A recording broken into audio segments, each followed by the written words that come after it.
तुम्हाला तुमच्या बायकोची, आई-वडिलांची, मुलांची काळजी आहे ना, तर हा व्हिडिओ शेवटपर्यंत बघा. एक खूप सुंदर कपल होतं.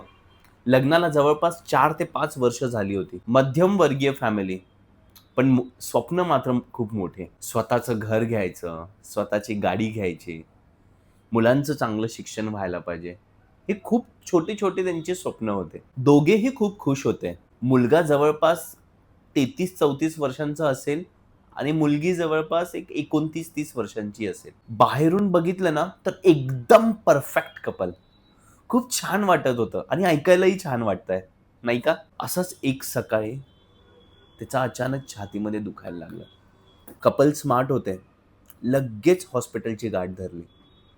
हॉस्पिटलला गेल्यानंतर ई-सी-जी काढलं, त्याच्यानंतर एंजिओग्राफी केली आणि त्याच्यानंतर एंजिओप्लास्टीही केली. सगळं खूप सुरळीत झालं. घरी आले. त्यांना वाटलं आपल्यावरचं संकट टळलं. मुलाने मेडिक्लेम काढला होता. त्यामुळे हॉस्पिटलचा लाखोंचा बिल त्यांना भरावा नाही लागला. स्मार्ट होता मुलगा. पण 20-25 दिवसानंतर पुन्हा त्याला चेस्ट पेन सुरू झालं. पण यावेळेस तो मुलगा हॉस्पिटलपर्यंत पोहोचू नाही शकला.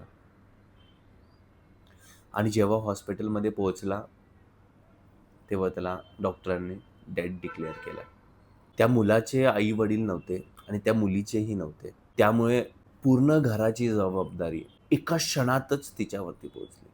मुलांचं शिक्षण, घरचा ई-एम-आय हे सगळं काही आता तिला करावं लागणार होतं. त्याने स्वतःचा मेडिक्लेम तर काढून ठेवला होता, पण दुर्दैवाने त्याने त्याचं लाईफ इन्शुरन्स काढलं नव्हतं. मित्रांनो, माणूस गमावल्यानंतर त्याची जागा तरी कोण भरू नाही शकत. पण आपल्या बायकोला, मुलांना पैशासाठी कोणासमोर हात पसरावे नाही लागले पाहिजेत, याची मात्र सोय तुम्ही करून ठेवली पाहिजे. तुम्ही ट्रेनने प्रवास करता, बाईकने प्रवास करता, बसने जाता, घराबाहेर दररोज निघता, तर लाईफ इन्शुरन्स असलाच पाहिजे. तुमच्या जाण्याचं दुःख तर कमी नाही होणार, पण तुम्ही गेल्यानंतर आर्थिक परिस्थितीसाठी तुमच्या आई-वडिलांना, बायकोला पैशासाठी असं दर-दर भटकावं नाही लागणार, याची मात्र तुम्ही खात्री केली पाहिजे. म्हणून मित्रांनो, लाईफ इन्शुरन्स काढून घ्या. खूप महत्त्वाचं आहे.